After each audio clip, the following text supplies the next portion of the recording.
सदर मजलिस को बेंगलुरु पुलिस की नोटिस। बेंगलुरु में होने वाले कुल-हिंद मजलिस-ए-इत्तेहादुल मुस्लिमीन का अज़ीम-ओ-शान जलसा मुनक्किद होने वाला था, लेकिन इससे पहले ही बेंगलुरु पुलिस के कमिश्नर की हिदायत पर सदर कुल-हिंद मजलिस-ए-इत्तेहादुल मुस्लिमीन व रुकने पार्लियामेंट हैदराबाद बैरिस्टर असदुद्दीन ओवैसी को नोटिस हवाले की गई। बेंगलुरु पुलिस के आला ओहदेदारों ने दारुसलाम पहुंचकर ये नोटिस हवाले की, जिस पर सदर मजलिस ने फूलों का गुलदस्ता पुलिस के आला ओहदेदार को देने की कोशिश की, लेकिन वो लेने से इनकार कर दिए। सदर मजलिस ने हैदराबादी तहजीब पेश की, चाहे कितना भी जुल्म किया जाए उसका जवाब फूलों से दिया जाता है। उसकी आज एक झलक देखने को मिली।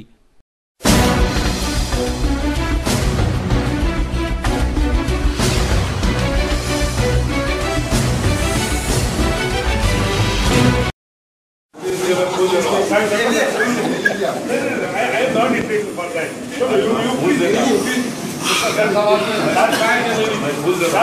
not correct. Because I am thank you, sir.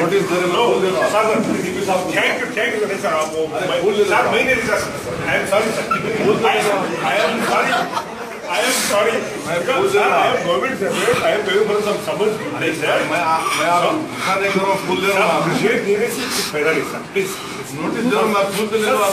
Sir मुझे भी फूल लेने में क्या है सर? मैं गवर्नमेंट सर्वेंट हूँ। फूल दे रहा हूँ मैं आपको सर मैं गवर्नमेंट बिना रोने में आपको ये तो आप आज थोड़ा नहीं होना फूल कार भी नहीं सर मुझे लगा सर मैं गवर्नमेंट सर्वेंट पीपी साहब को दे दो साहब। सर वही ऐसा भाई वो जाके बहुत सारे का वो मेरा काम नहीं सर। अरे फूल दिए बोला आपको सर मैं नहीं बोल सकता सर। फूल तो ले लो।